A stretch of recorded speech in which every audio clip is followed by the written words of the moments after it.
Hello, I'm Vidya, your tutor. Let's learn Introduction to Accounting together, step by step. Welcome, I am Vidya.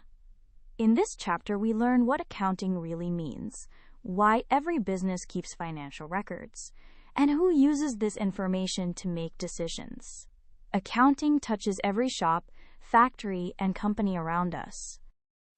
Accounting is the process of identifying financial transactions, recording them, classifying them into groups, summarizing them, and then communicating the results to interested people. In simple words, it tells us how a business is performing in terms of money.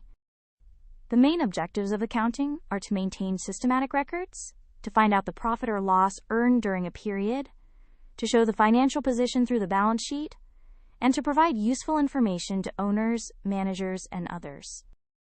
Users are of two kinds. Internal users, like owners and managers, use accounts to run the business.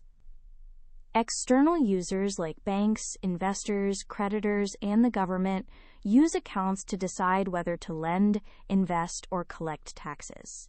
Let us fix key terms. Capital is what the owner invests. Drawings are amounts the owner takes out. Assets are things the business owns, like cash and machinery. Liabilities are what it owes. Revenue is income earned, and expenses are costs incurred to earn that revenue. Accounting helps in comparison, valuation, and decision-making, and serves as legal evidence.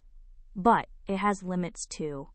It records only money transactions, ignores qualities like staff loyalty, and can be affected by personal judgment and changing prices. To recap, accounting identifies, records, classifies, and summarizes financial transactions, then reports profit, loss, and financial position. It helps both internal and external users, but only deals with money measurable facts. This foundation supports everything ahead. Great work! Keep learning with Vidya and visit CBSETest.com for free lessons, worked examples, and practice tests.